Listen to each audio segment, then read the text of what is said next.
Good evening, ladies and gentlemen. My name is Calverwell. I'll be the one taking you guys for FM2 online tutorial for your semester, for your assignment 1 preparation. Just to quickly check, can you guys hear me properly wherever you are?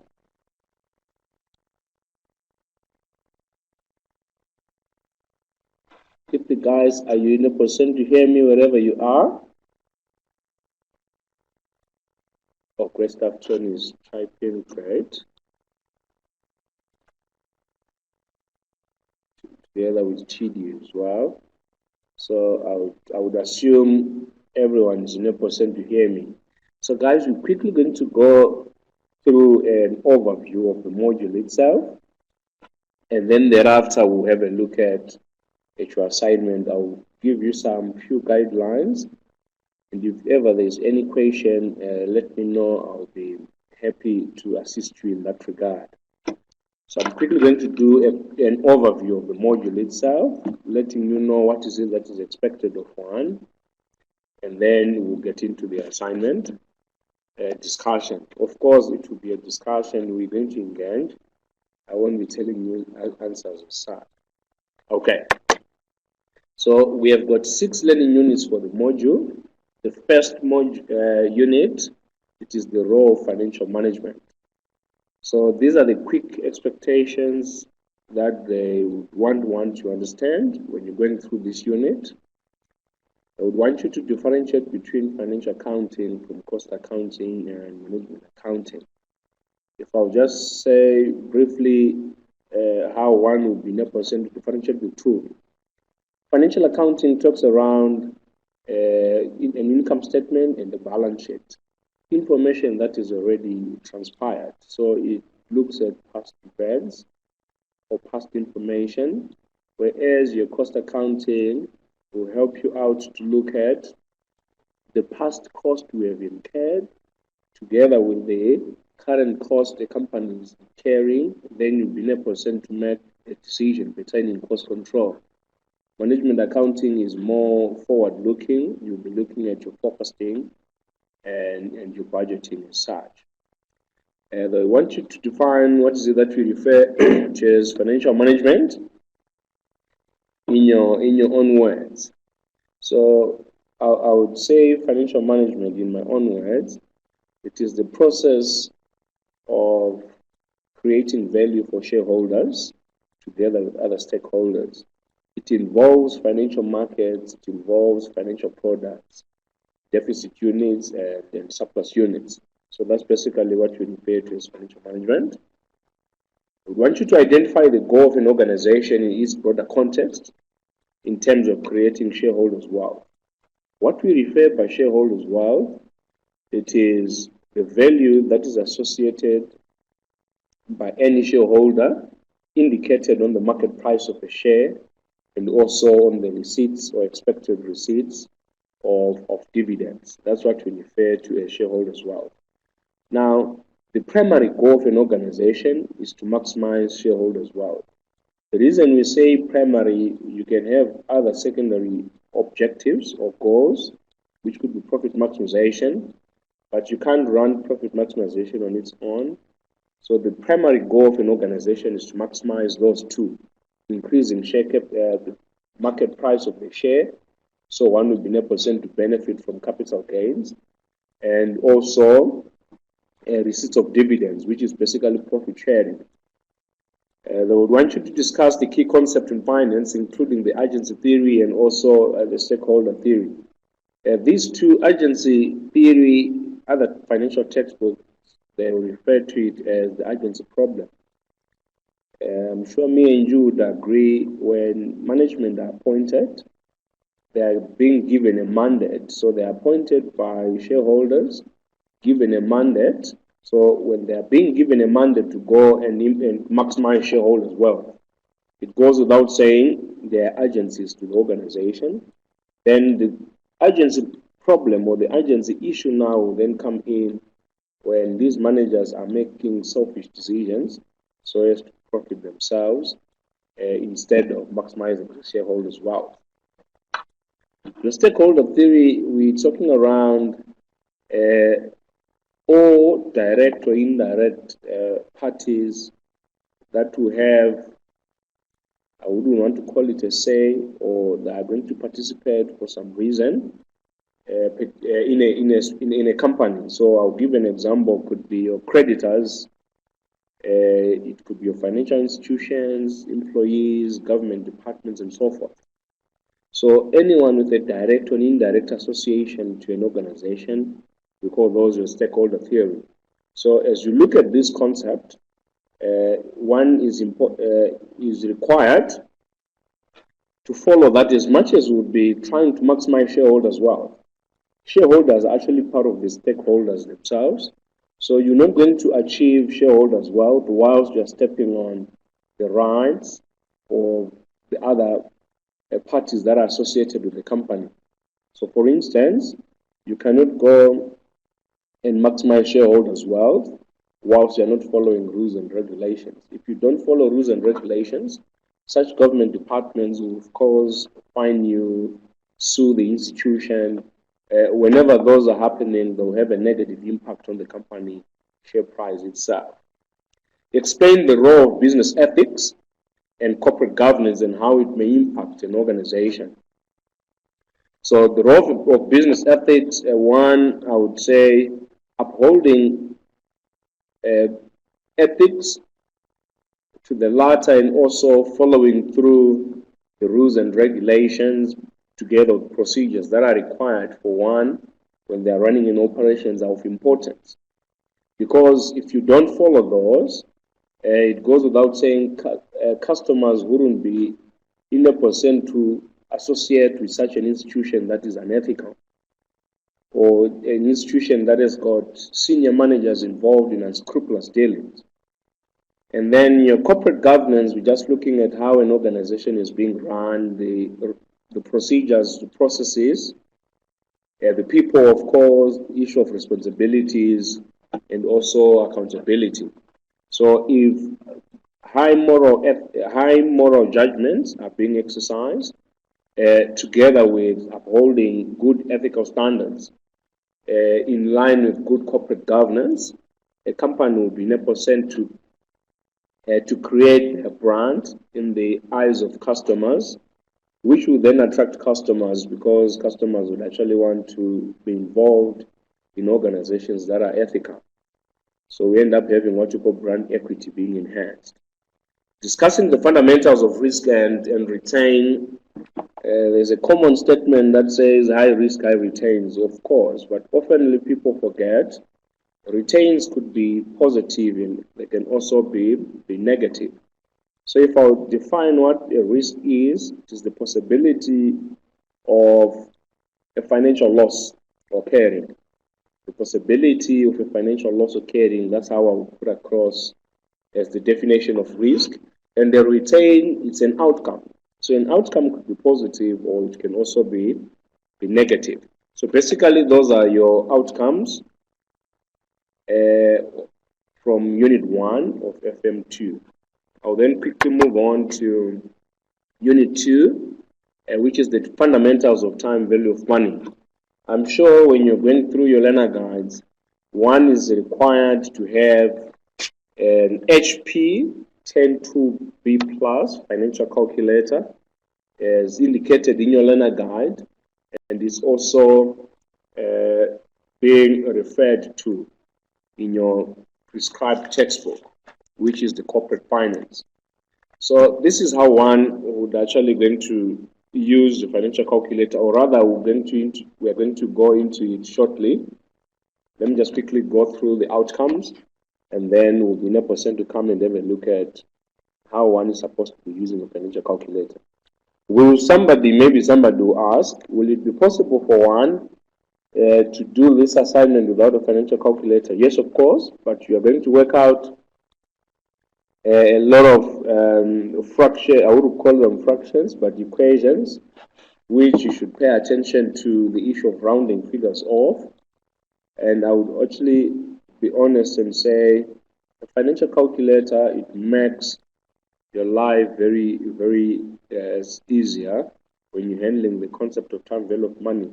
Because if a question wants you to calculate a specific payment that might come after 20 years, working from year 1 up until year 20, when you're doing it manually without using a financial calculator and using a scientific one, might take you forever, more worse in an exam situation.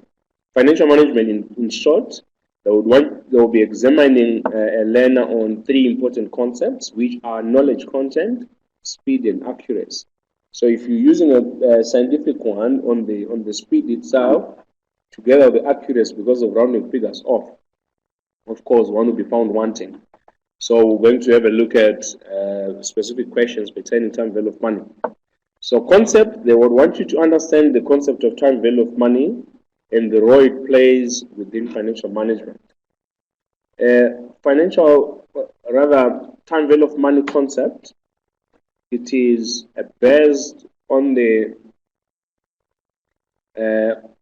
thinking that, or rather on the concept that says the worth of a rand today is more than the worth of a rand tomorrow.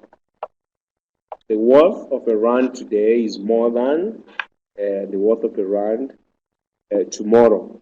The reason being, economically, you could actually have 3 main reasons for such. Number 1, it is expected inflation, which me and you understands very well. 2, it will be uncertain.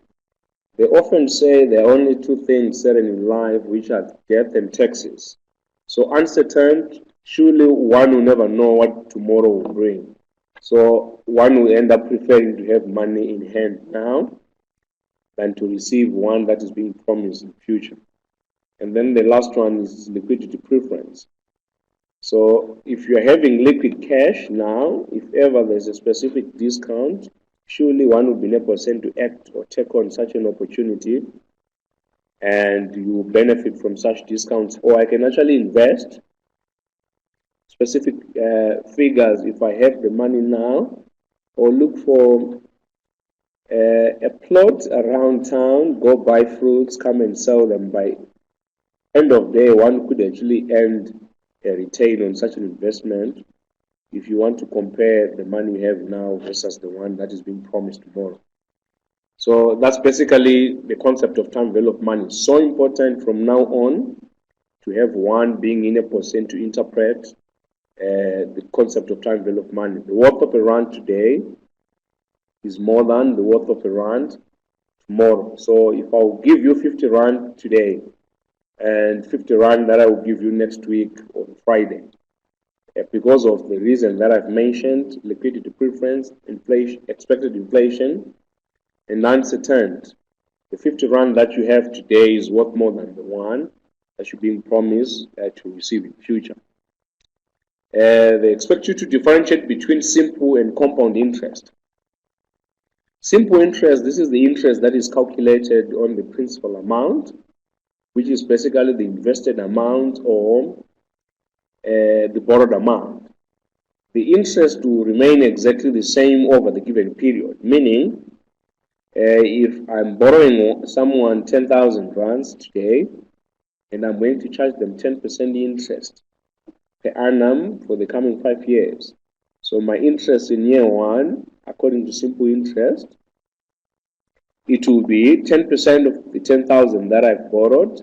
It will be 1,000 rand. It will remain exactly the same over the 5-year period. Year 2, you still say 10,000 rands times 10% will still give you 1,000. Moving on. Whereas your compound interest concept, it is when interest that has been earned in the prior periods get added to the principal amount, and then you start to calculate your interest. So put differently, one will then say compound interest, the concept talks around one earning interest on interest. If I can quickly go back to the example I just gave of me borrowing someone 10,000 rands, earning 10% interest per annum over a 5-year period. So if you're calculating the interest using the compound interest, which by the way is the one we assume for this module, And that is the concept that is being used with financial institutions and companies at large. So compound interest, you then say in year one, what is 10% of the 10,000? We still give you 1,000. But when you move on to year two now, you then say, how much did you invest?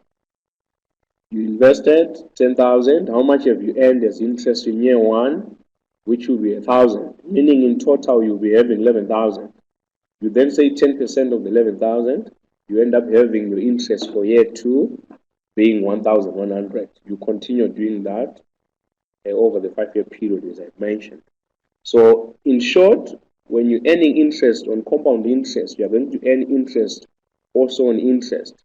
Because any interest amounts that you would have earned in the prior periods, you add it to the principal amount you're investing, and then we apply the interest rate on that sum. I want you to explain the difference between real, nominal, and effective interest rates. Your real interest rates, of course, your real interest rate doesn't have inflation. Nominal interest rate would actually include inflation. And the effective interest rate is the one that one would actually earn. Whatever interest rate that you're given, which is being quoted, is what you call nominal interest rate. The effective is exactly how much you're going to be paying or earning over a given period in time. More or less with the compound interest rate concept that I just mentioned now. They expect you to calculate any of the four main elements of time value of money, your I being your interest, your N being your number of periods. Oftenly people make a mistake on N there. They'll think your N, it is number of years. Not necessarily. Your N is number of periods. Present value is denoted by PV, and FV, it is your future value. So you should be in a position to calculate any of those operations when you're looking at a lump sum.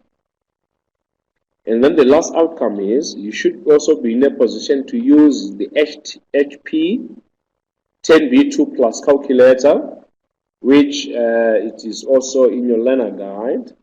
That's the prescribed calculator we'll be using specifically for this unit, and also moving into the other topics, which are topic 5, 6 as well. You should be in a position to calculate these 5 elements of time value of money. I still remains interest, and it's a number of periods. PV is your present value.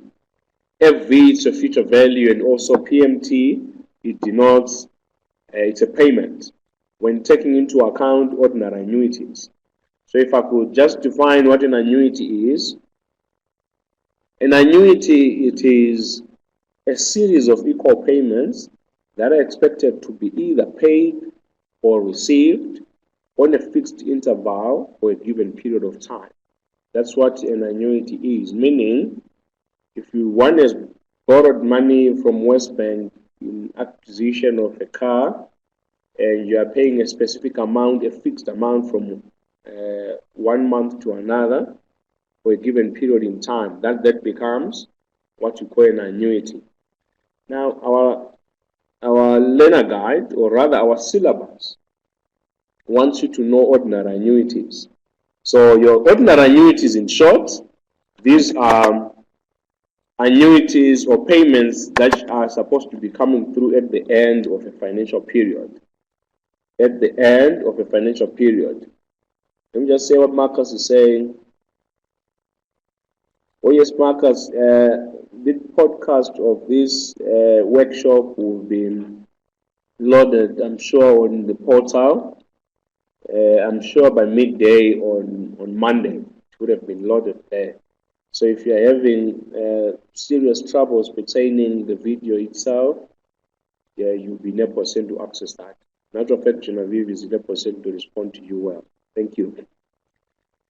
So I was talking around the annuity. You're welcome.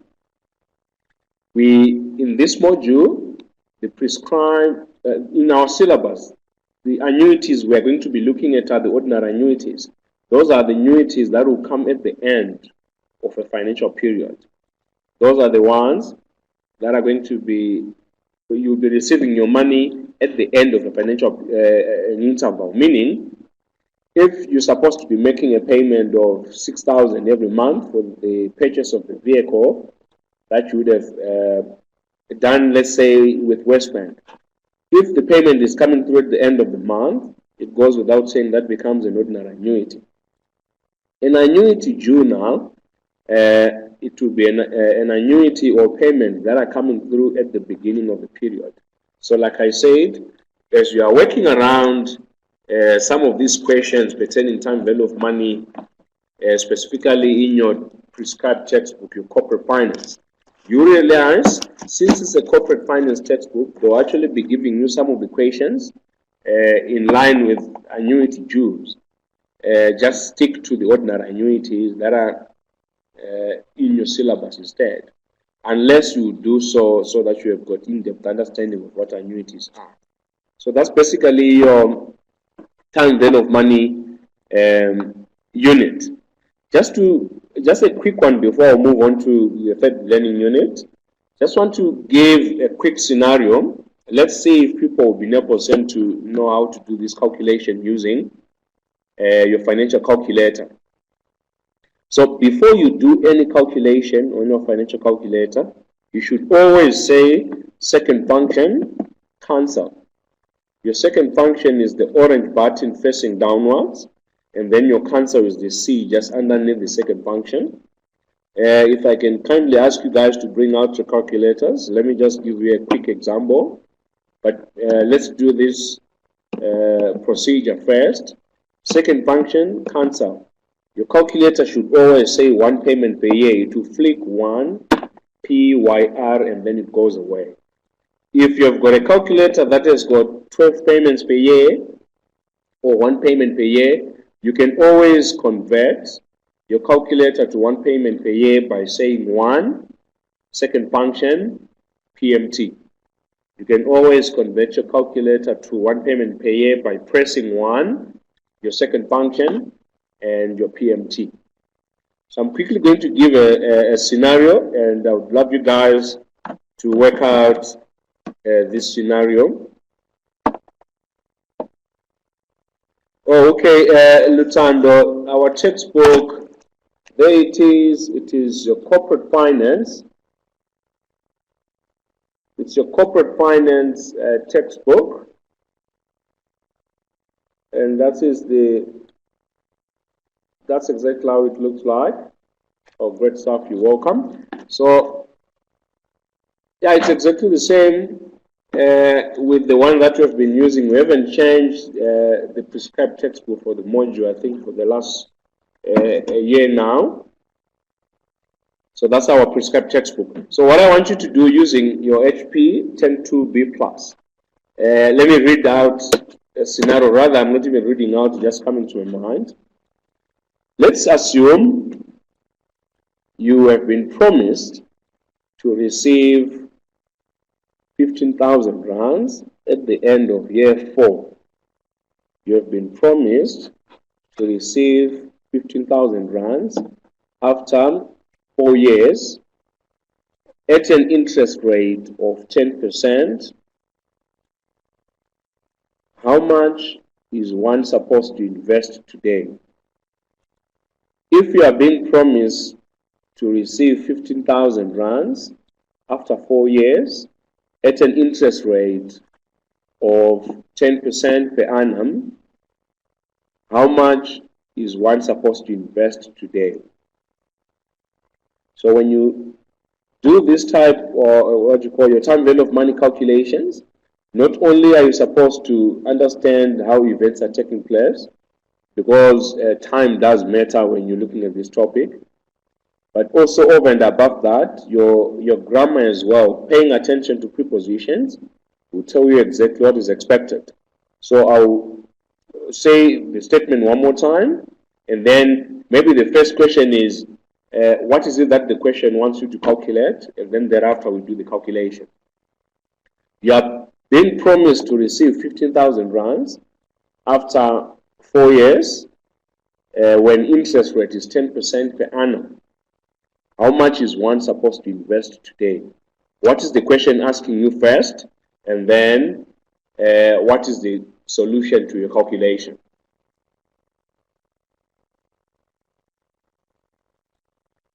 So this is the part where I would be expecting people to respond using your financial calculator so that at least one knows how to use it before we have a look at the assignment itself. You've been promised to receive 15,000 rands after 4 years.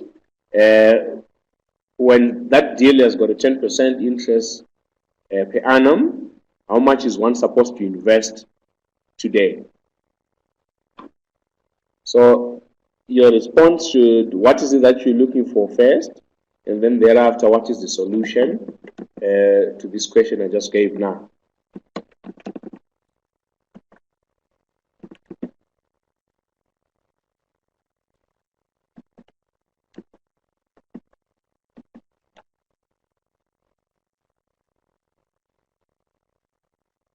So I'll be expecting solutions being typed up there, guys. Let's see if we know what is expected there and what's the solution.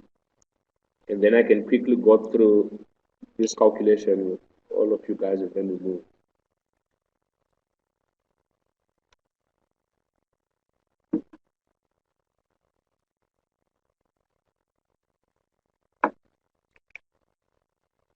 Tony is typing.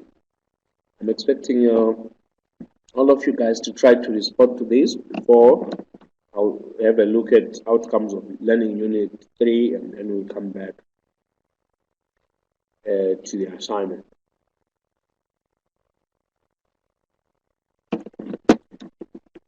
Yes, we're looking for a present value.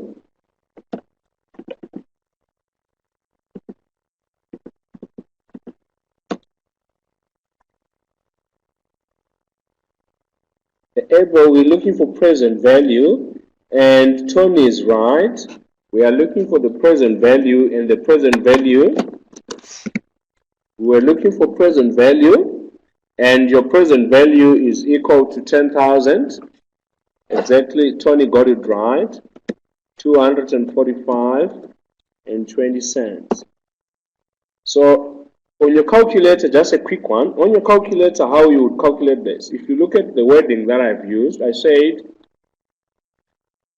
you have been promised to receive 15,000 rands at the end of year 4 or in 4 years' time when interest rate is 10%. How much is one supposed to invest today? So the term today is indicating you that we want a figure now, currently, which is basically present value. So the 15,000 I mentioned, it is a future value because it's what you have been promised after a 4-year period. So when you punch in such on your calculator, one would have said, let me just quickly type this, we would say the future value was equal to 15,000. Future value 15,000, and I said after how long? 4 years. And what was the interest rate? I said your interest rate, which is I, denoted by 1 slash YR being 10%, and then one was calculating the present value, which your PV, I've already made an indication how much it was.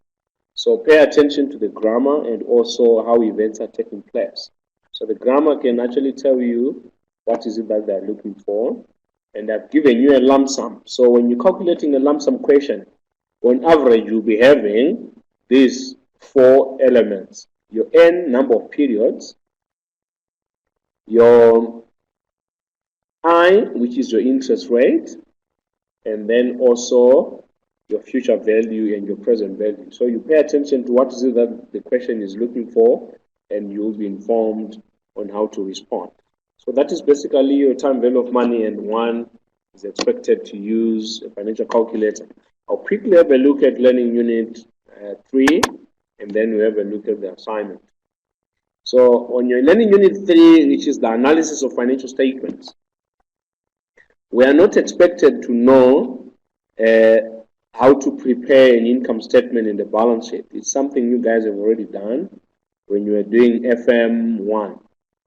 What is expected of one is to just know the format of an income statement and the balance sheet. So when you get to know the format of the income statement and balance sheet, surely you then know what composes a specific figure. Let's say, how does one calculate gross profit? Gross profit is equal to sales less cost of sales. So when you're going to make a comment pertaining gross profit, you would know what constituted the gross profit figure that in actual fact you have. So that's what is expected, not to prepare income statement and balance sheet, rather to understand how it flows, how it is being presented, and what makes up a specific figure, and then the ratios. On your ratios, even in the exam, you are not expected to claim them or to master them. They will give you the formulas of ratios. All that is expected of you is to go and actually pick up figures and substitute them on the formula that you have from your income statement and from your balance sheet.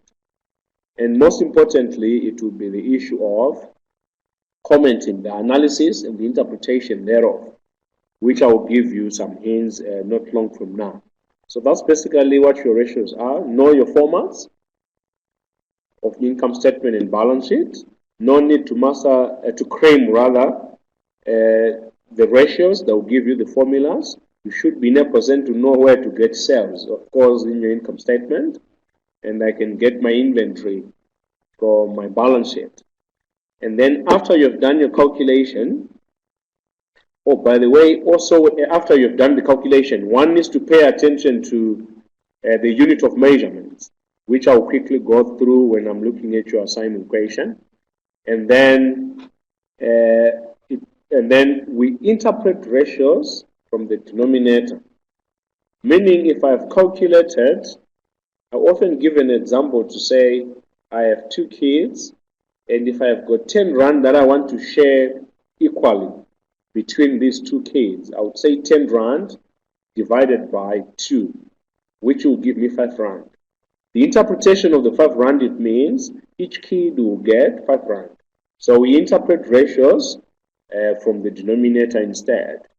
So it will be, know your formats, that's one. No need to claim the formulas even in the exam. They will give you, but of importance is the interpretation and also the unit of measurement, which I'll show you as we're actually going to look at your assignment question. So that's basically your learning unit 3 of importance. It is the interpretations. And then learning unit 4, we are looking at short-term financial decisions.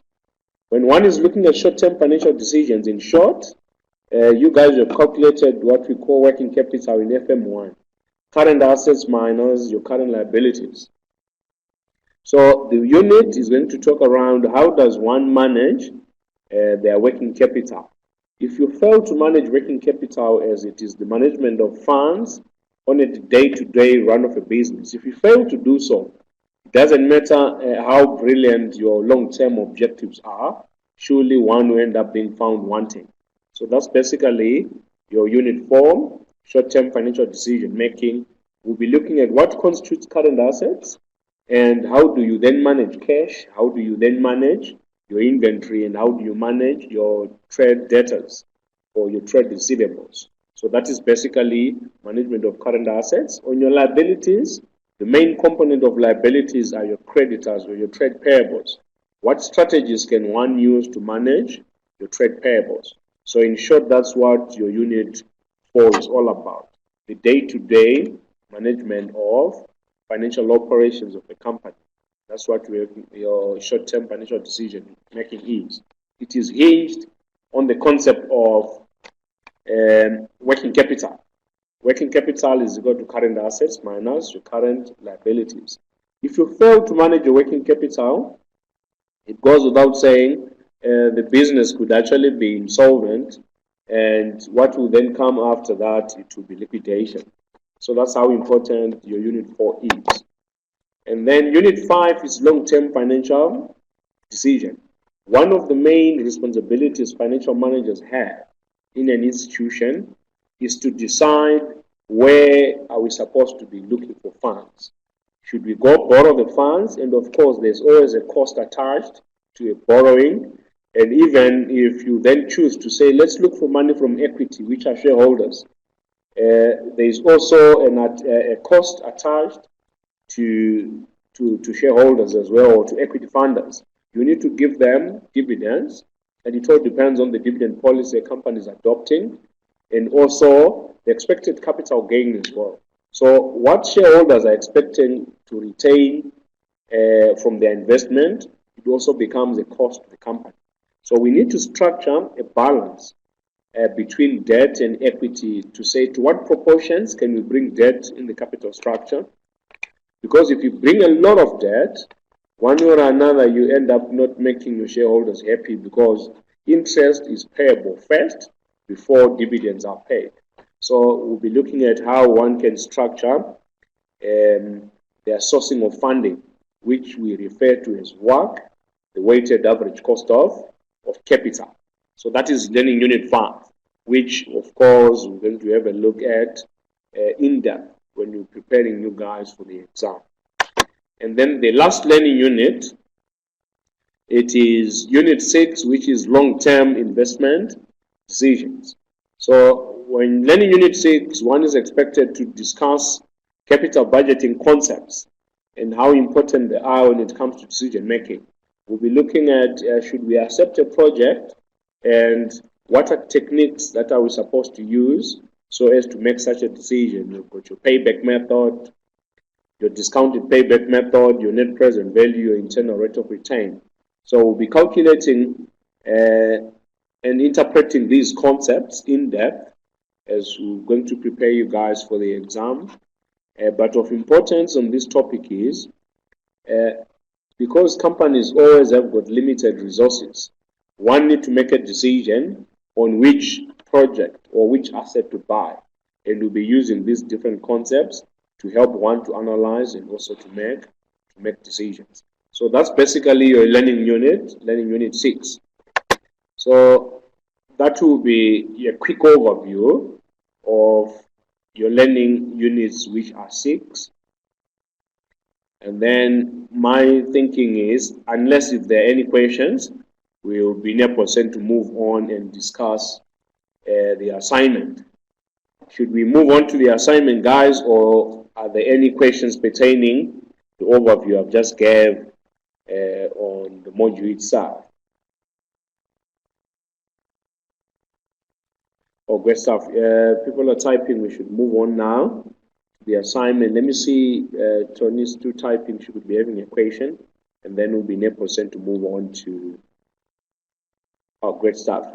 So let's move on to the assignment. And my suggestion is we start from learning question 1. There are 3 questions.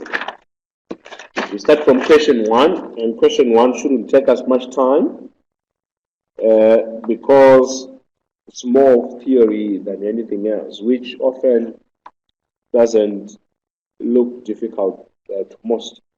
So I'm going to give you directions on how to respond.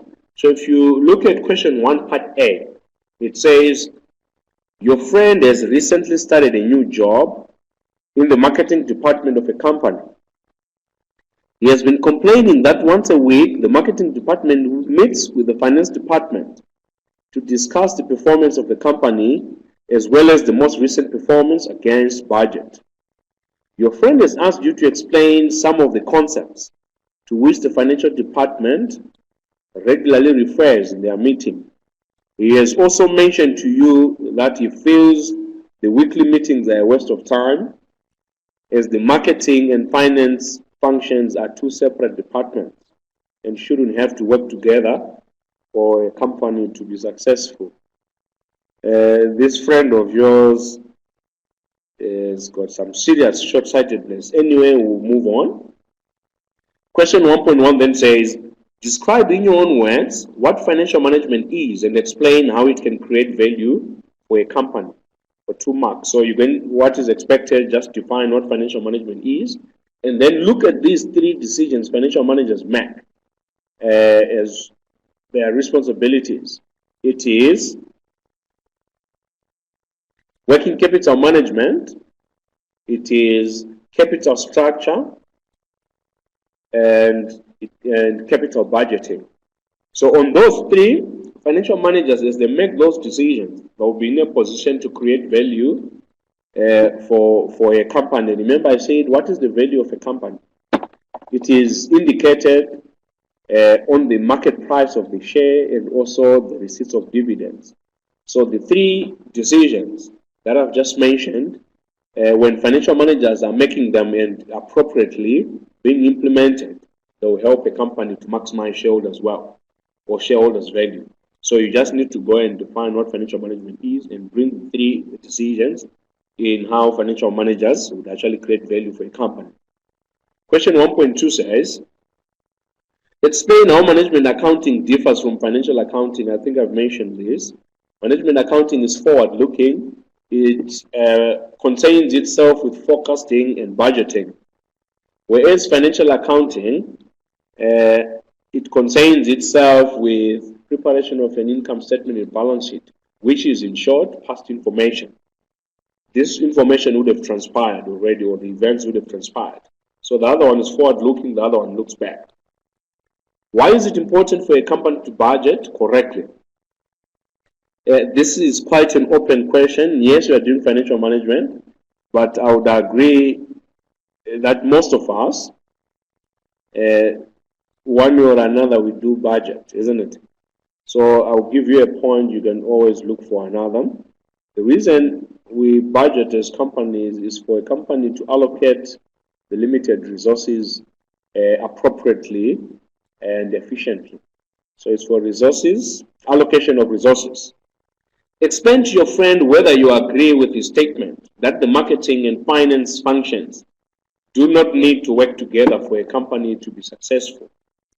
Provide an example of a circumstance to which your answer applies. I'm sure this question is as clear as it gets.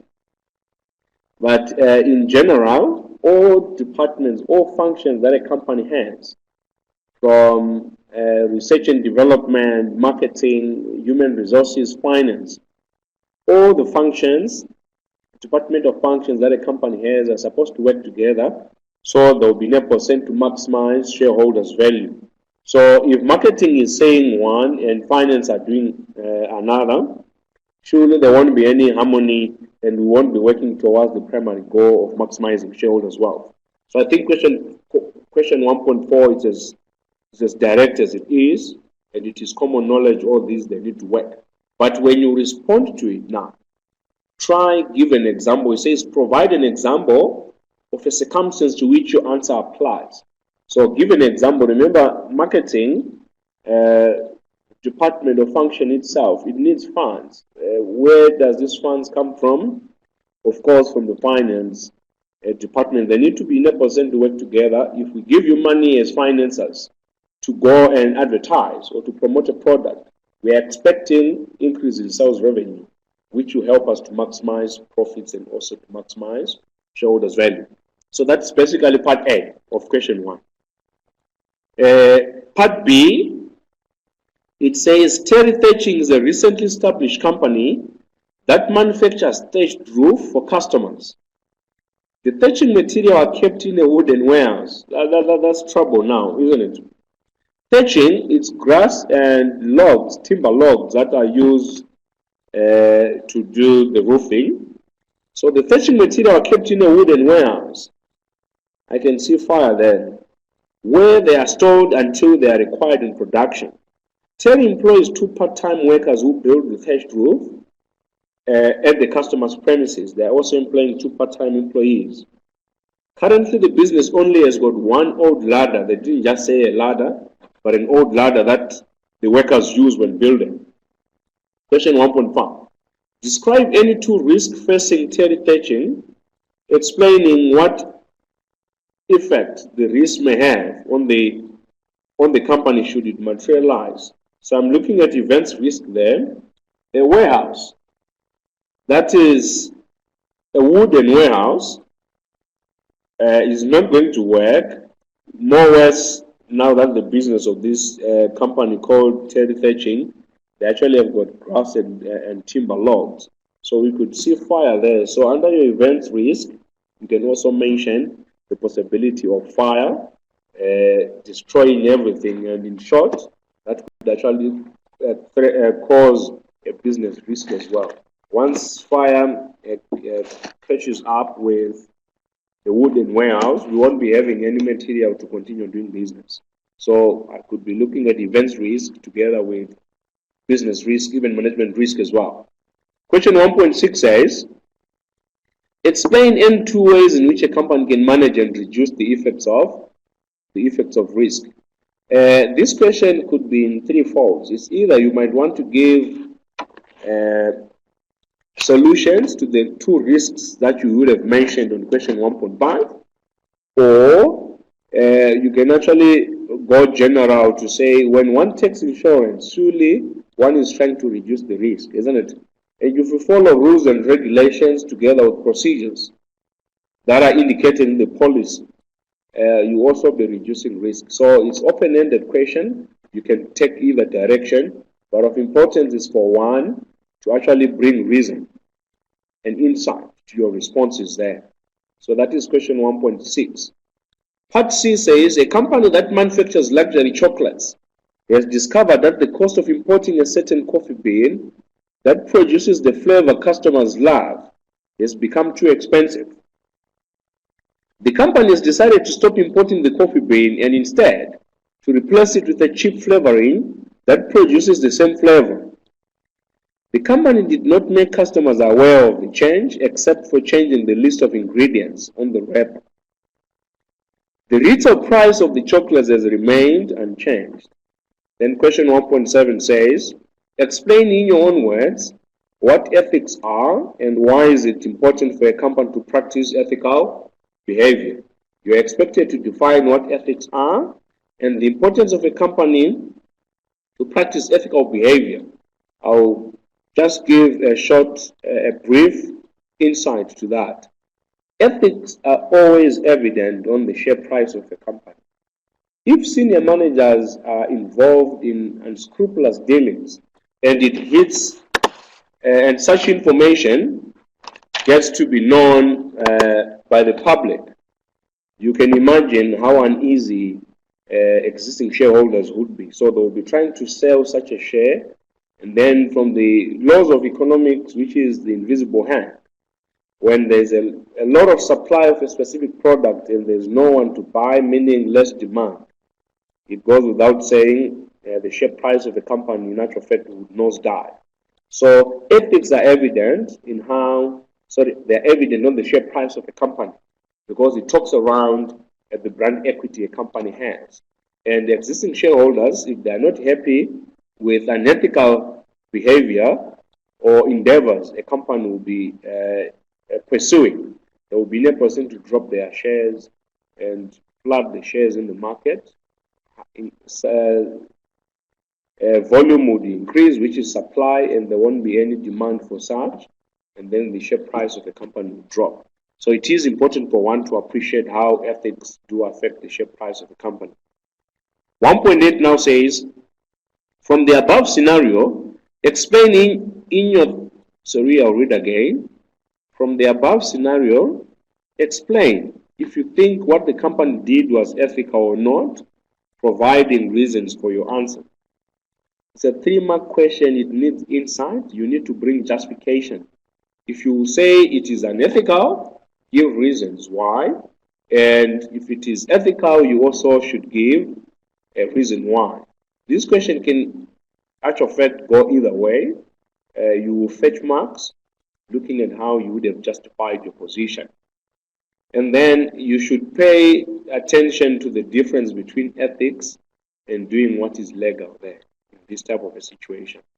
Ethics and doing what is it that is legal. So you could have done what is legal, but maybe it's not ethical or it could be unethical. Just as a hint, pay attention to that. So that is basically question 1.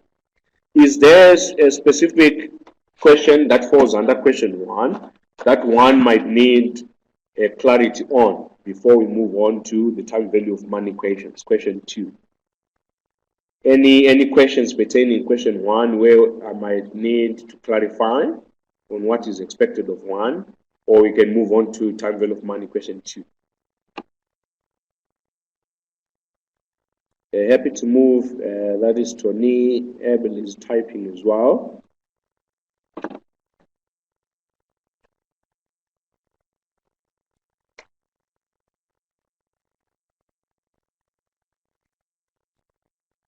Great stuff. So it seems as if unanimously we need to move on to question 2.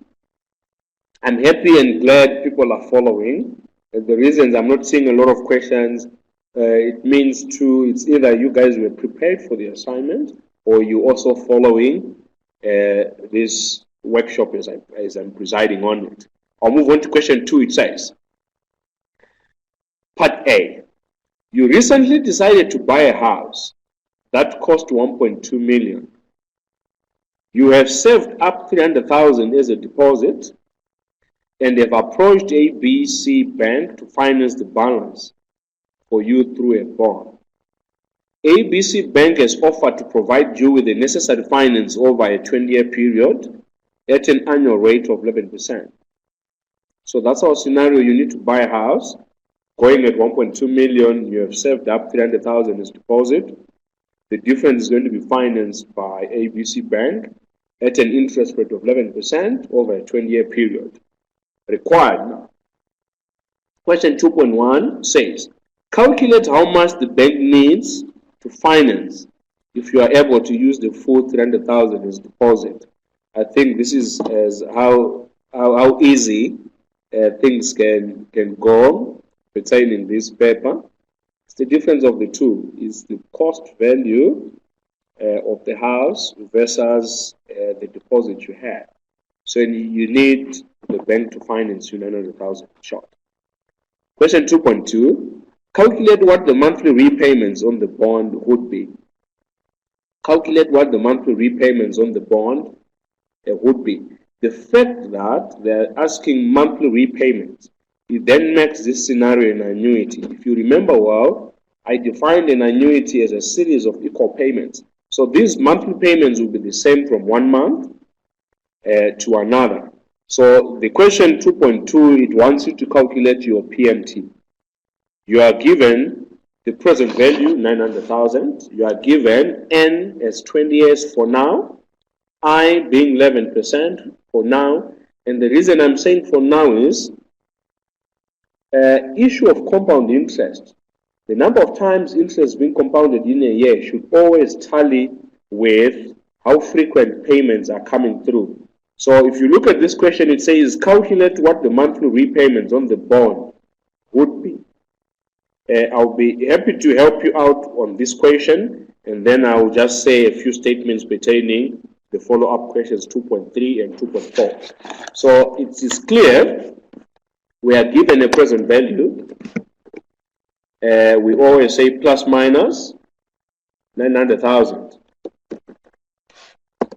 We know our N, so when interest is being compounded more than once per year, we'll then say how many times in this regard is monthly, meaning 12 times in a year. You multiply the number of times on N and you divide that number of times on I. So when you're calculating your N there, one is going to say 20 years multiplied by 12. You factor it in your calculator. Your I is going to be your 11 divided by 12. And we are looking for your PMT. Let's see what you guys are getting there. You are looking for your PMT. Second function cancel. You would say 900,000 plus minus because you are factoring in the present value, PV. 20 times 12. N 11 divided by 12, it's your I, and we're looking for PMT. So on a monthly basis, let's find out what are you guys getting as your PMT there. That's the question. Exactly, that's right. You write there. Oh, great stuff. That is correct, guys. You're going to get yourself 9,289.70. So that's basically how you would calculate your payment. So over the 20-year period, you'll be paying 9,289.70 monthly. So that's basically how you would calculate your question 2.2. If you then move, you write there about When you then move on to question 2.3, it says, if you decide to repay an extra 2,000 into the bond each month, calculate what the new term of the bond would be. A term is a period. So in short, they want you to go calculate your N. So that question wants you to calculate your N after you have increased your payment. Remember, your payment was 9,000. You're going to add 2,000 to the 9. So rather, you're going to say your 9,289 plus the 2,000, meaning you are now making 11,000 as a payment. 11,289.70. So that becomes your PMT. Your period is what you're looking for. Your interest still remains 11 divided by 2, and your present value still remains negative 900,000. You should be in a percent to work out your new term. Just as a heads up there, the new term that you're going to get, it will be 100 something number of periods. Try to make it in years. So if you want to convert those number of periods to years, of course, you can always divide by 12. So you can stipulate you'll now be making your payments over a specific number of years. So get your N, it will be number of periods. Divide it by 12, you'll get how many years it is going to take you. That becomes your term that the question is looking for. Question 2.4 says, how much would you save if you repaid the extra 2,000 each month over the new term calculated in question 2.3 rather than the minimum payment over 20 years? So you're having your payment over 20 years being 9,289 times 12, which will give you your total payments in a year, and times the 20 years that you would have made this payment. Get that total. Then, remember, if you have increased your payment from 9,000 to the 11,289, the term that you are going to get on question 2.3, you are going to use it. So I would say 11,289 times 12 times the term you have got on question 2.9. It will give you your total payments under the new term versus the total payments on the original terms.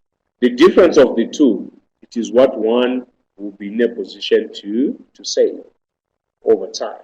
So that is basically question 2.4, part A. I'll move on to part B of question 2. Of course, if there are no questions. Part B now says, your grandfather is about to retire and is concerned that his retirement fund will not be able to provide him with the income he requires.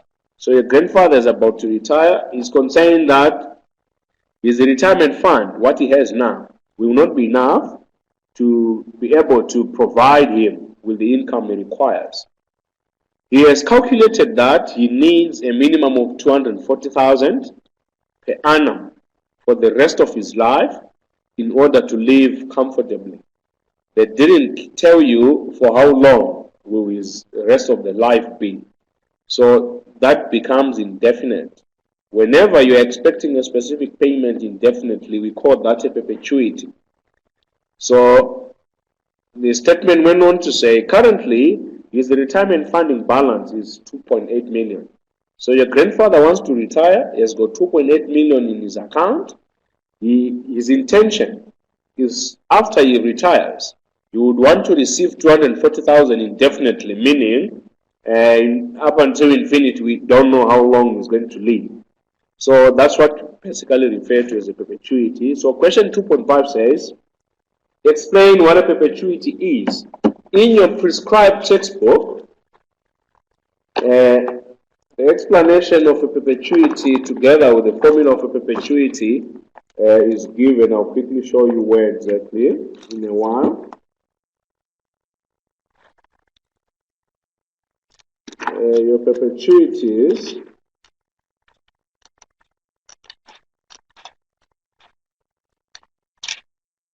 are on page 136 to 137 in your prescribed textbook. But in short, so you're going to find your definition right there on page 136, at the foot of page 136. and also on the formula that we're going to be using. It's also on page 137 in your prescribed textbook. So you would define the perpetuity exactly as given there, or you can actually put it in your own words. If I do it myself, a perpetuity is an annuity expected to be received or paid indefinitely, meaning there's no end to it. So that's what a perpetuity is.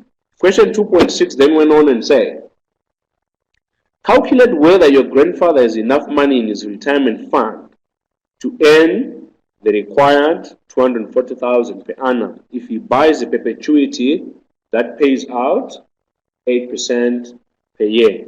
So if you look at that page 137, the present value of a perpetuity, your PV of a perpetuity is equal to your PMT divided by I.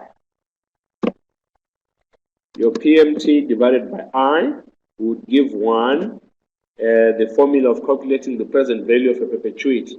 So on this question, you can actually do it in two fronts. The first one, you can go and substitute and say, what is the present value your grandfather has now? 2.8 million. What is the interest rate? It's 8%. Calculate your PMT, or rather make PMT subject to the formula first, and then your PMT, of course, is going to be equal to present value times I. Do your substitution. Present value is given 2.8. Your I is given 0.08. You will get your payment, which is less than the 240,000 that your grandfather is looking for. So the question says, calculate whether your grandfather has enough money in his retirement fund to earn the required 240,000 per annum if he buys. You won't be in a percent to have enough money because the PMT that you will get, if you make PMT sub the formula there, and your substitute will be less than the 240. So you won't be in a percent to do so. Or, using the very same formula, you can then say, substitute your PMT to be 240. Let's find out if he wants to get 240,000. How much is he supposed to be having currently now, presently? So I can substitute PMT being 240,000, put my I as 0.08. You will find out that the present value of that should be 3 million. So it goes without saying, your grandfather cannot afford to have the 240,000 because for him to have 240,000 being paid indefinitely annually, he's supposed to be having 3 million, of which the question has already told you your grandfather has got 2.8 million. So you can respond on to this question on those two fronts. I'll then move on to question 2.7 says, suggest any two ways in which your grandfather could increase his retirement income. So I'll give you one, and you guys, you can always look for another. Your grandfather can choose not to retire now. Delay for a year. If he delays for a year, remember the difference between the 3 million we calculated and the 2.8 is having. You would actually be in a percent to work, delay his retirement, work for an additional year or so. You will now be in a position to have save up some more to increase the 2.8 million he has, maybe to the 3 million required, or earn a lot of income over the very time he's delaying to take his retirement, to be in a percent to supplement what he's having now. He's currently sitting at 2.8 million. And then you guys, you can always think of another. So that is question 2.7 of part B. It then takes me to part C. Part C says, your friend would like to buy a new fridge in 3 years' time. Your friend would like to buy a new fridge in 3 years' time. I'm sure the friend should be in their first year or in his first year or second. Currently, the price of a basic fridge is 7,000. Look at the wording. Currently, meaning my 7,000 is my present value.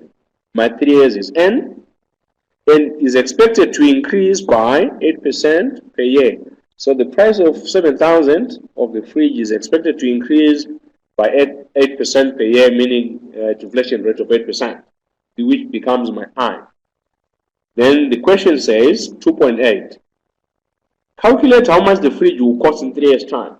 Let me just find out if people are following. Can you calculate question 2.8? Let's see what you get. Your friend wants to buy a fridge in 3 years' time. The fridge is currently selling at 7,000, and the price is expected to increase at 8% per year annually, and he needs to buy the fridge after a 3-year period. Let's find out what you guys get on question 2.8. Calculate it. Let's see what you get.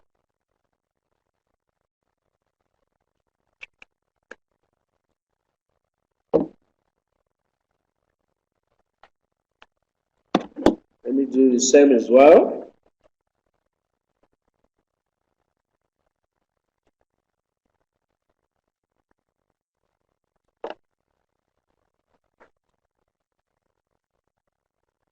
I've got mine. Let's see what you guys get first, and then we'll be in a position to move.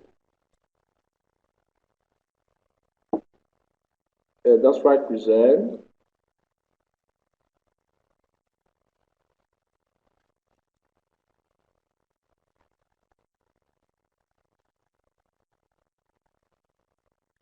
That's right. Oh yes, well done there, guys. So this fridge, after a 3-year period, is going to be selling at 8,817.98 if the price are increasing at 8% annually. So that is question 2.8. Now 2.9 then says, if your friend invests 6,900 into a fund earning 12% per year, compounded monthly, will we have enough money to buy the fridge in 3 years' time? I can also help you out with this. I will calculate it and see what you guys are also getting. Can you calculate that? Let's find out if your friend will be in a position to buy this fridge in 3 years' time.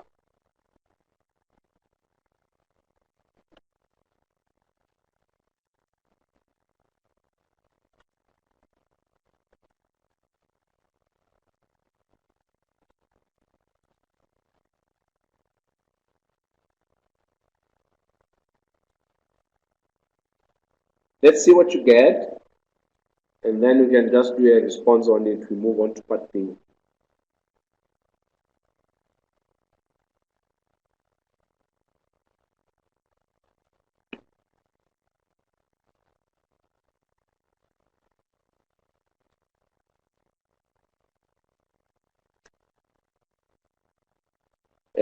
Grizan, can you recalculate that question? Let's see what you get again. Can you recalculate it?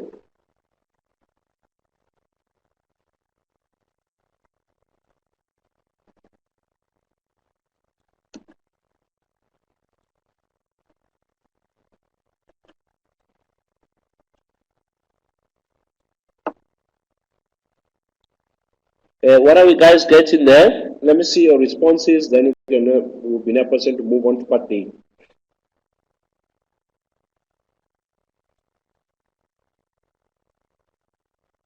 Then you're in the right direction, but there's something that you didn't do right there. Revisit the calculation. Let's see what you get after.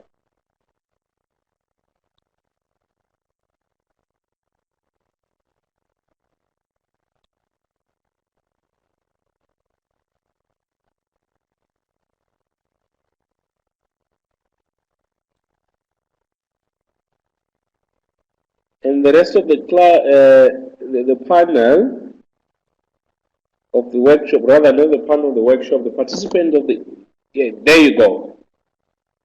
Sheila Nyumbi, she's right, she got that one right.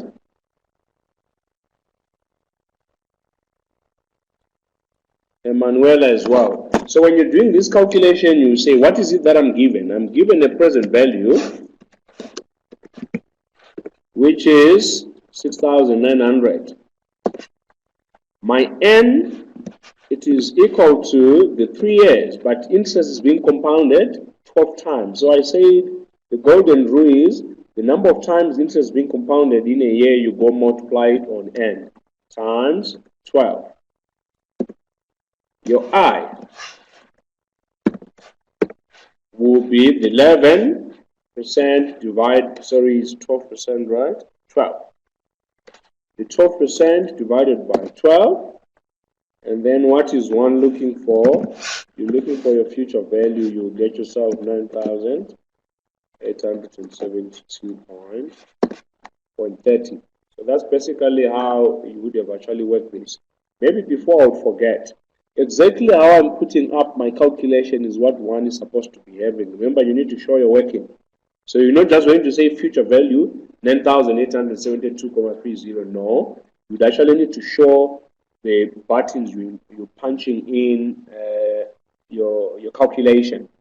So exactly as I've said, present value plus minus 6.9, n 3 times 12, I 12 divided by 12, and we are looking for a future value. And then you go put your solution. You can even underline the solution and have it come out as neat and easier for one to follow what is it that one is doing there. So that was part C. 5 marks for free in the bag. But of course, you guys will know the solution from the onset. So well done. I'll move on to part D. Part D says, your parents want to invest some excess money. They have been offered 2 different options by a bank and need your help in calculating which offer should be taken up. They will not be withdrawing interest from the investment. And then we have got these 2 options. Option A, 13% compounded half yearly, meaning twice in a year after the first 6 months, and then the other one. Option 2, 12.8% compounded monthly. The question then says, explain to your parents the difference between simple interest and compound interest. I think I've already done this when I explained that 10,000 issue. Simple interest, it will always be calculated on the principal amount, and the interest payment will be the same from one period to another. Whereas compound interest, the concept is more on earning or charging interest on interest, as the interest will always be added to the principal amount before you apply your interest rate. Question 2.11, calculate and explain which option offered by the bank should be selected. So here you can use the effective annual rate formula and work it out manually, and it is in your learner guide. Let me just quickly make an indication where it is. And then I'll show you one way of doing it using a financial calculator. See it in the learner guide or in the textbook. Let me see in the textbook quickly.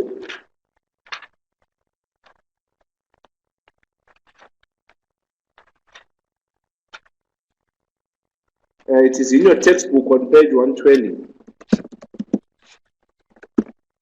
It's page 120 where your formula of calculating effective annual rate is. Effective annual rate. So you can actually go in the formula of effective annual rate on page 120. It says, open bracket, 1 plus I over M, close bracket, to the power of M minus 1. Where your M is the number of times interest is being compounded in a year. So using this very formula, we can do this manually and say 1 plus I divided by M to the power of M minus 1. So we know if I'm looking at option 1 is 13%. So I can then say, remember your I denotes your interest rate, so it's 13%. So if I want to work this manually, I can say 13% is 0.13 divided by, it says compounded half yearly, meaning twice. So I can say 0.13 divided by 2 to give me 0.065. I'll say plus 1 to give me the 1.065. I've sorted out what is inside the bracket. I will then raise it yx.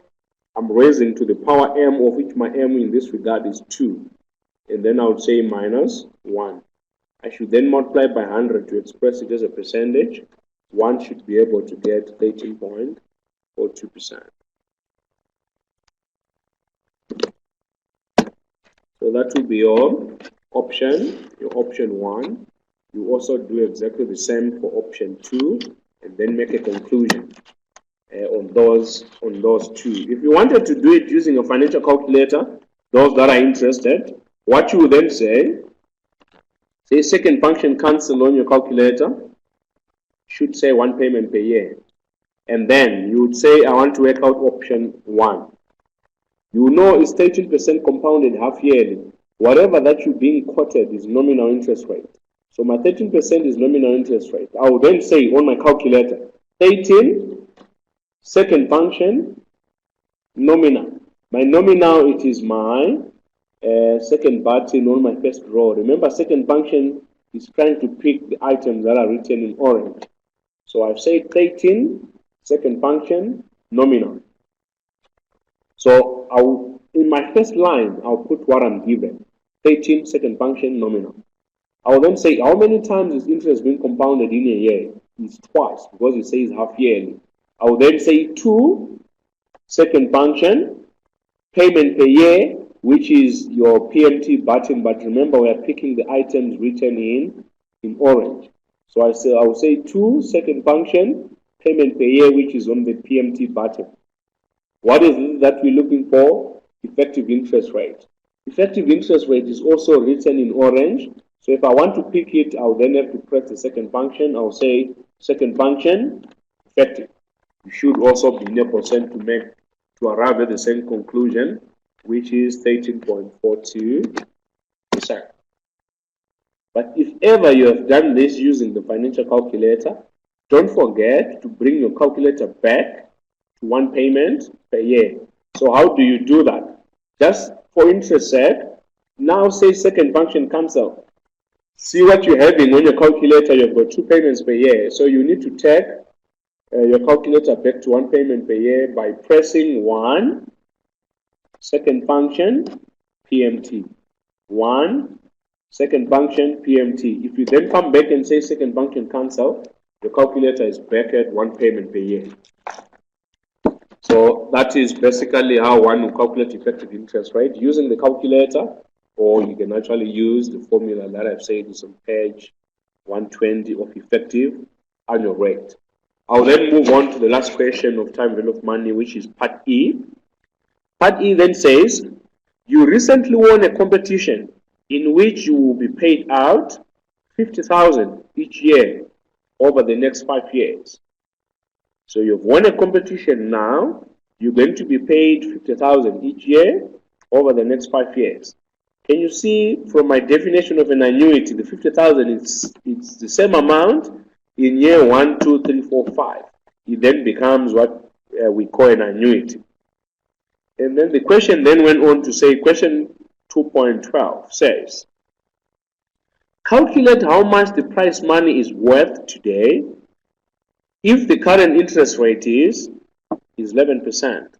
Calculate how much the prize money is worth today if the current interest rate is 11%. So in short, you are calculating your present value. What is it that you are given? You are given PMT as 50,000, N being 50, sorry, N being 5 years, and your I is 11%, and you are calculating your present value. I'm sure it should be as easy as it gets. Then the last question says, 2.13 says, sorry guys, 2.13 then says, explain if the price would have been worth more if you have been offered 200,000 in cash upfront. You need to compare your answer on question 2.12 versus the 200,000 and see which one is higher and make a decision. And since it's 2 marks, also give the difference of the two. So you make a decision, I will do 1 or 2, and then you then justify to say this one has got more value today with this much. So that's basically your question 2.13.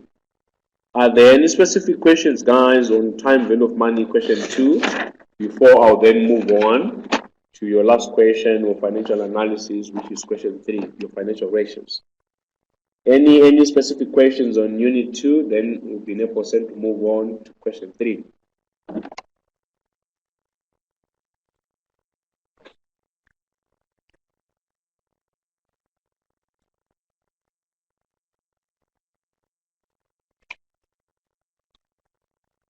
It seems as if there are no questions. This is as clear as it gets. I'll be moving on to question 3 of the financial analysis. What I would then request you, I'm sure you've got your pen and the paper next to you. I'm quickly going to give you important highlights on this question. I will quickly read the question so you have a better understanding of the scenario, and then give you hints pertaining how to make comments and also the calculations as well. So question 3 reads, you have been asked by a close friend to assist with the analysis of a company that sells catering equipment for restaurants and hotels. Your friend is interested in investing in the company but requires your help in determining if the company is a good investment or not. So you need to pick from that very paragraph I just read now. Our perspective is the investor perspective. Our perspective is the investor perspective. Because your friend wants you to advise him or her if this will be a good company to invest in or not. So it's going to be the investor perspective. So on your perspective, we have got these 3 main ratios that, because of the perspective, of course, all ratios are going to be important. But when you're going to make your last recommendations, pay attention to what have happened on these 3 types of ratios. Your profitability ratios, your profit margins ratios, and your profitability ratios, profit margin ratios, and your solvency ratios. You then need to make one last recommendation right at the end of this, your solution, by concentrating more on these 3. But remember, you'll be making comments per each and every ratio that one is going to be looking at. So I'll then read on the question. It says, you have been provided with an audited statement of the company for the past 2 years. They're giving you 2016 and 2017. They've already put an R right there underneath 2016 and 2017, meaning we are talking of rands. They gave you how an income statement is flowing up until net profit after tax. And they even went on to add the number of shares. And then they also gave you an unaudited financial position, which is a balance sheet for 2016 and also for 2017. Additional information now, I want to make comments pertaining this. 50% of sales are on credit. What this means is the other 50% are on cash. When you are calculating these 2 specific ratios, if you can flip to where the ratios are indicated, under your turnover ratios, you have your trade receivable turnover and your trade receivable turnover time. The turnover that you're going to be using specifically for these 2 ratios should be 50% of the turnover given in your income statement. The reason being, those 2 specific ratios, they are looking at a credit sales. So you can't just use the total sales we have in the income statement, because it constitutes 50% credit and then the other 50% are cash. So on those 2 specific ratios, we are interested in 50% of the revenue that you have, meaning we're looking for credit sales only. So that is that with credit sales. All supplies are purchased on credit. A company has got, it can adopt one of the 2 inventory systems, the periodic inventory system, and also the perpetual inventory system. Periodic inventory system will call your trading inventory, of course, trading inventory, but whenever you're selling, we're going to call them purchases. Whereas perpetual inventory system, it will use the term cost of sales. So when you look into the formula of where they are using purchases or where they are using cost of sales, you might see a situation like in this case. In short, your purchases are your cost of sales. And they even went on to say, all supplies are purchased on credit, meaning all our cost of sales or all our purchases on credit. The company policy is for debtors to pay within 45 days. When you're going to make your comments under your turnover ratios pertaining trade receivables, Always make comparisons to the credit period of 45 days. Creditors should be paid within 90 days. We are also supposed to pay our suppliers within 90 days. Make a reference when you're calculating your trade receivable turnover time in your trade receivable period. You need to have a look and see if we are surpassing this period or not, and what could be the repercussions of such when you're going to make the comments pertaining trade receivables and also pertaining trade payables. Required now. Write a report to your friend evaluating the business, meaning you're going to evaluate this business using the type of ratios that are given, and recommending whether or not it will be a good investment. You only bring your recommendations right at the end. But remember, the question says write a report. So the structure of your report needs to have a title. It is being written to who, from who, and the date as well. So you'll be having your title, to who, from whom, and also your date. That might fetch you a mark. And then in your analysis, explain what the company should do in order to improve any of the ratios if necessary.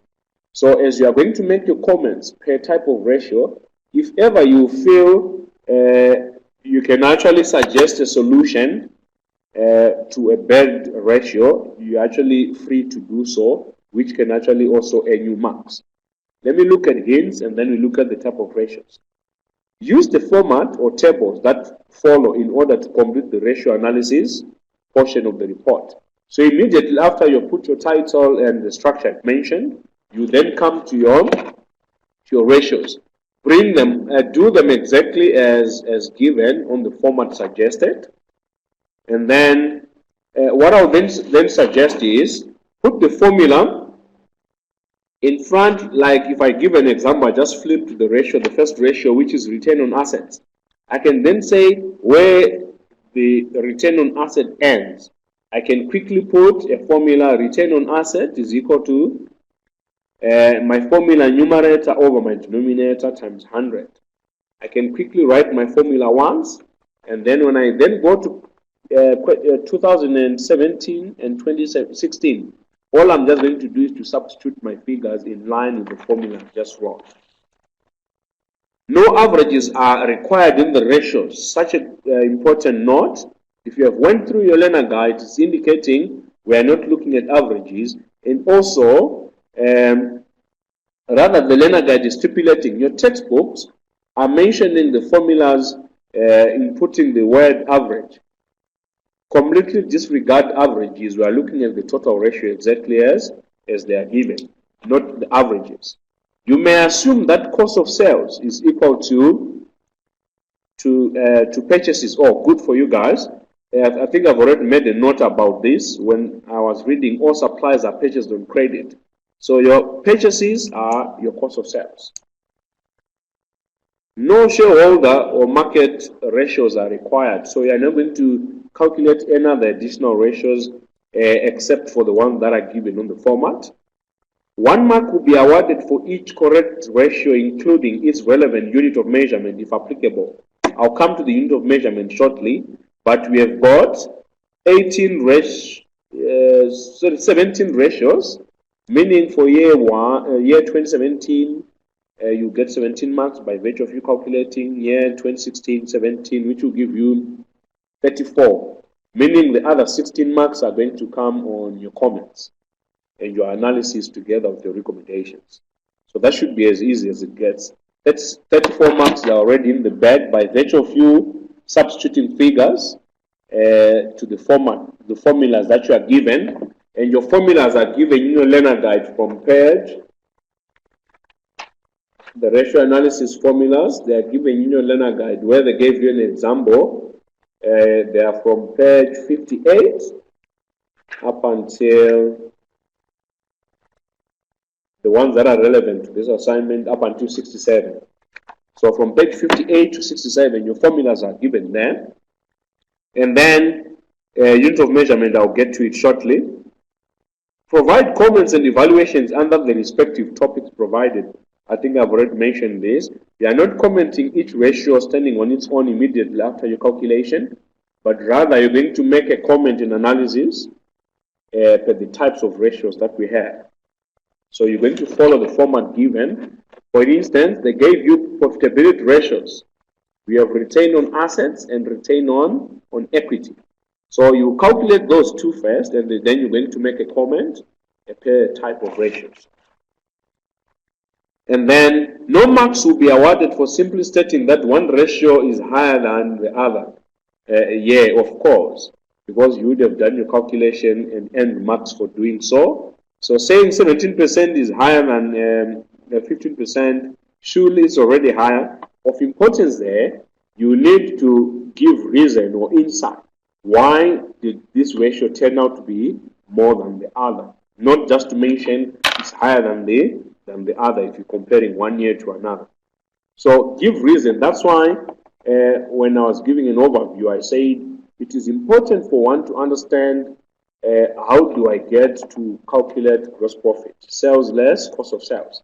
So if my gross profit is low, it goes without saying maybe we didn't sell as much as one would have wanted, and then also we could have incurred a lot of cost of sales, which meant your gross profit to be lower than what was expected. So look at the reasons. What makes a ratio decrease or what makes a ratio to increase? Then just to mention, the year 2017 ratio is higher than the 2016. This is paged at NQF level 6. They're expecting you to bring some insight and some reasoning to your comments. Each valid statement within your comment will earn 1 mark. So they didn't give what you call a maximum to say you can only make 3 or 2 comments on profitability ratios and 2 comments on profit margins ratios. If ever you fail, there's something logical that you can still mention pertaining the type of ratios. Go ahead and do so. You can actually get 5 marks maybe on the profitability ratios only, and you are now looking for the other levels on the other comments you're going to make. You may assume that 365 days in a given year is so important. Your textbook could have said, no, but your textbook says 365. American textbooks, they're often written by American authors, they often say 360. So we are assuming 365 days in a year. Show all your workings, and please round all answers to 2 decimal places where applicable. So you'll be rounding figures to 2 decimal places. Now, looking at the unit of measurement, I can just quickly go through the ratios, telling you what is your unit of measurement of these ratios.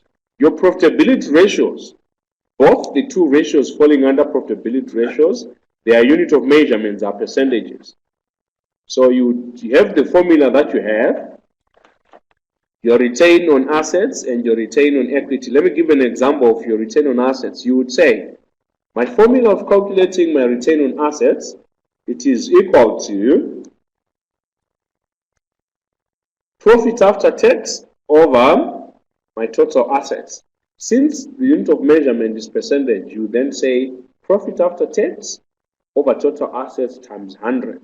Because it will give you a decimal, you need to convert the decimal to become a percentage. So your unit of measurement for profitability ratios are percentages.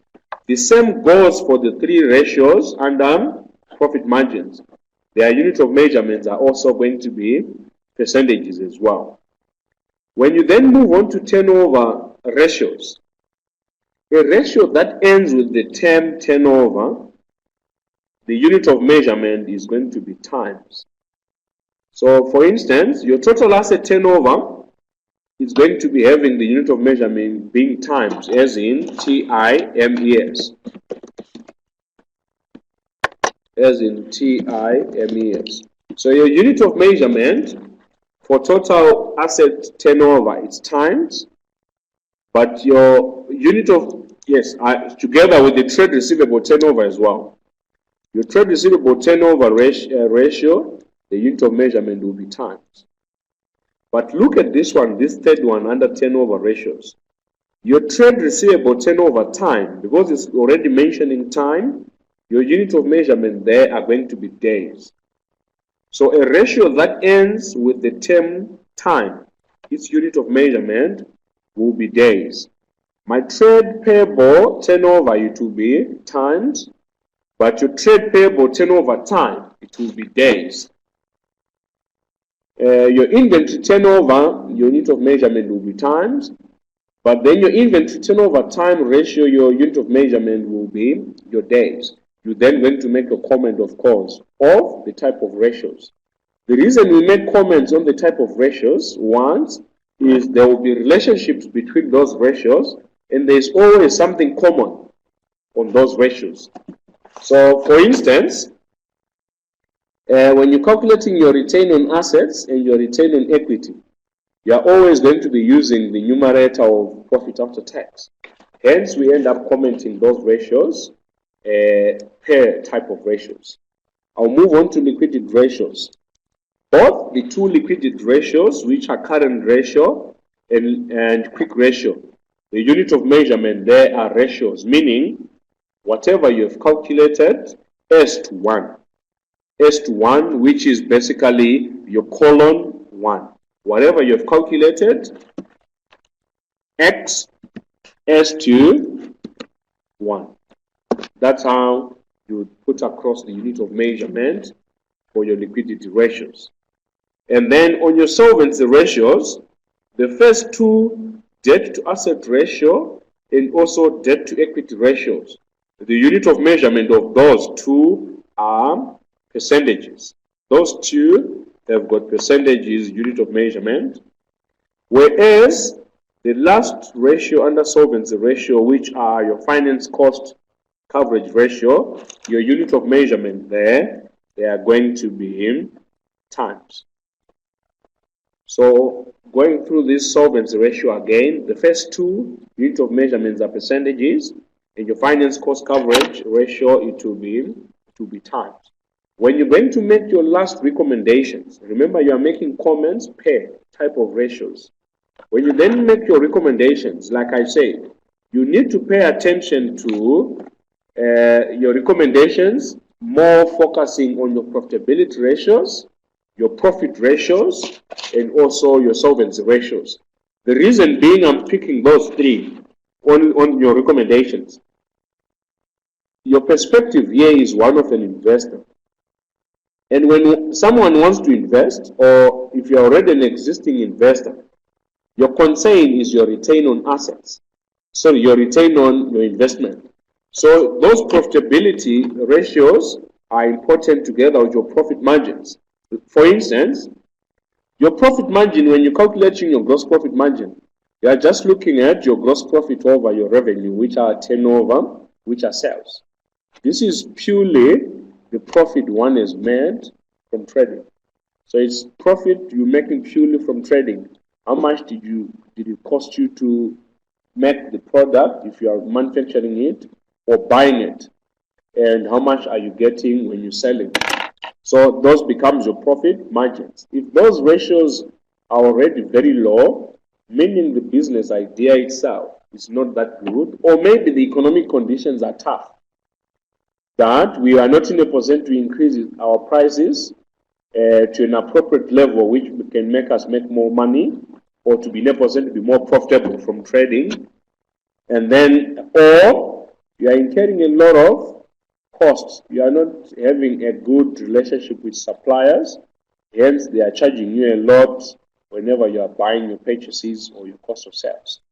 So that becomes what is important, because I wouldn't invest in a business that is not even making enough profits purely from buying and selling before you can even start to look at operational expenses, paying salaries, rentals, and any other related day-to-day operations of a business cost. So those are profit margins. Your profitability ratios, especially your return on equity, is so important because it says total profit after tax over your total equity. So you would want to say, let's say if the company was never going to distribute any profits, how much would have been distributed as dividends to a shareholder? Remember, if you are equity, you are part of the shareholding. And this particular ratio could also be very important to an investor to say, if I was going to invest, after the company has paid all its operational expenses together with tax and finance costs, how much of what you have invested in would have been paid out as dividends? If it's very low or if it's decreasing from year 2016 to 2017, that could be worrying. And then you can make such comments. Together with the return on assets as well. The reason owners who invest in a company is to use the money to acquire assets to help to generate what? Revenue. Hence the connection between profitability ratios and your profit margins. So if you remember well, when you are doing FM1, you say assets are equal to owner's equity plus your liabilities. So assets are either financed by borrowed money, which are liabilities, or they are financed by equity. So exactly the efficiency at which management are using the assets that have been bought, using the money that was invested by shareholders. Management in a percent to generate profits efficiently using the money that they've been given by equity. It's of importance. So pay attention to your profitability ratios, your profit margins ratios, and also your solvency ratio. I'll make a few comments pertaining the solvency ratio. If you look at your debt to asset ratio, of importance is your debt to equity ratio. Your debt to asset ratio first. If the percentage is way too high, it means most of our assets, which is basically the value of the company itself. Remember, accounting equation says assets are equal to owner's equity plus liabilities. So if the company which is denoted by assets, most of them, when you're looking at the comparison between the assets versus your debt, which is borrowed money, if that debt to asset ratio is way too high, you can imagine, let's say we are running a taxi industry, we are running a taxi business, so we went to West Bank and buy these vehicles to run a taxi business. It goes without saying we use borrowed money to acquire assets which we are using as core to the business that we're doing. So if you then default, or the composition of your assets versus the debt, it's way too high, it goes without saying if ever you default, financial institutions would actually come and attach the very assets that they've given you. So if you're running a taxi industry, a taxi business, and you have defaulted, they will end up coming to actually take the very vehicles which are core to your business, and your long-term solvency will be threatened there. So pay attention to the level at which assets are funded by debt, which is basically debt to asset ratio, and then also finally it will be your debt to equity ratio. It is referred to as gearing in most of financial textbooks. Your gearing ratio, it talks around the proportion of debt versus the equity that the company has. So if that proportion is also increasing or it's very high, it could be worrying to the solvency. Remember, solvency we are looking at is the company in a position to pay its total liabilities from total assets. So if that ratio is way too high, the solvency of a company will be threatened, and if ever long-term borrowings are being defaulted by a company when it comes to payments, those guys not only will they threaten a takeover bids or even a hostile takeover, because if they've continuously failed to pay from one year to another and they are having a bigger chunk, if you're comparing debt versus equity, if that ratio is way too high, it goes without saying if you've continuously failed to pay, they can even file for your liquidation as well to say, you know what, let's try to recover some of our money before this company goes down under. So they can even file for your liquidation, do hostile takeovers, and it will be so it will be so much a situation of insolvency threatening a company. So look at the percentages, see if they are improving from one year to another, if they are getting worse, it could be worrying. Maybe instead of the company using or having a lot of reserves under liquidity ratios, they might want to go and pay some of the borrowed money so as to improve your solvency ratios.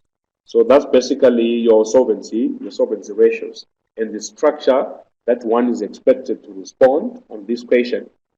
By virtue of you substituting figures and using the correct unit of measurement, which we have discussed, would fetch you 34 marks of the 50 given, and then you bring in your comments. Don't forget your recommendation, focusing on profitability ratios, your profit margins ratios, and also your solvency ratios. So guys, that is your question 3, which was coming from Unit 3 as well, financial analysis. Are there specific questions that you guys have on this unit on this question 3 or the entire paper as a whole before you'd actually go and finish off your assignments?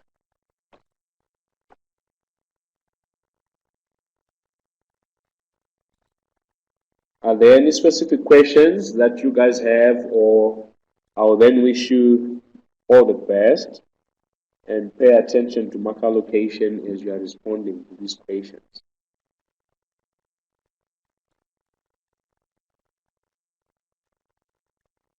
You're welcome. You're welcome, Chris, together with Abel. Chris and I've got questions on 2.3 and 2.4. I'll quickly have a look at it shortly. Question 2.3 and question 2.4, let me quickly go there.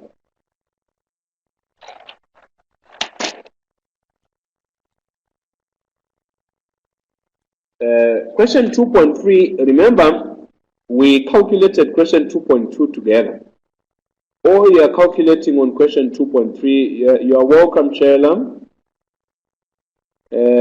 I'm glad this has been helpful to you. And also, just an additional statement, when you are commenting, you can also go through this example in your learner guide and see how they are commenting these ratios. And the example starts on page 56 in your learner guide. So have a look at how these comments, how they are also commenting ratios using this example on page 56. And you can also go to your eLearn and look at past examination papers and the memos as well.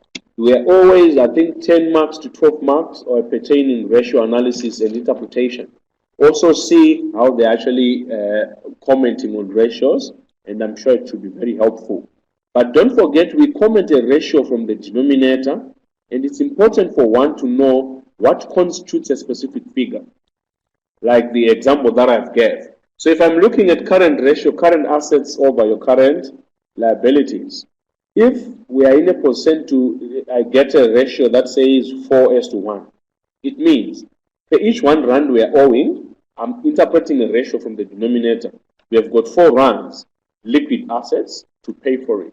So look at that, you comment a ratio from the denominator and pay attention to what constitutes a specific ratio or a specific amount. So question 2.3 and 2.4, Grisane, remember you have calculated question 2.2. All you are now doing is the payment you got on question 2.2, which was 9,289.70, if I remember well. You are now saying your PMT is now 2,000 more, meaning it's 11,289.70. That becomes your PMT. And your interest didn't change, it remains, your I remained 11 divided by 12. And your present value, which was given, we knew we needed to have 900,000 being financed. What are you calculating? You're calculating N. The solution that you're going to get on N, you are going to divide it by 12 so that you know exactly how many years are we talking about. because the solution that you're going to get, it will be a number of periods. Divide them by 12, you get the number of years. So that is basically question 2.3. And then question 2.4, you then say, remember on question 2.2, we got 9,289.70. I'll say multiply by 12, multiply by the 28. The figure that I get from there, and then I'll say 11,289.70 times the 12 months, multiply by the solution you would have got on question 2.3. Get your solution, compare these two. It's exactly how much one would have saved on question 2.4, Grisain. So that would be the difference, how much one would have saved over the given period. So calculate your question 2.3 exactly as I've indicated. Get your solution on number of periods. And then you say, how much originally were we paying monthly? 9,289. How many months do you have in a year? 12. Multiply by 12 times how many years? 20 years. Get a solution, and then come and then now do say 11,289.70 times 12 times the solution you got on question 2.3. The difference of the two is exactly how much one would have saved. Are you following, Grisain? Oh, great stuff. Great stuff, guys. Are there any other questions? Any other questions? Or I'll then wish you guys all the best. Present your work more professionally and try also to, I know the learner, the tutorial letter stipulates that maybe it's not important for one to do referencing.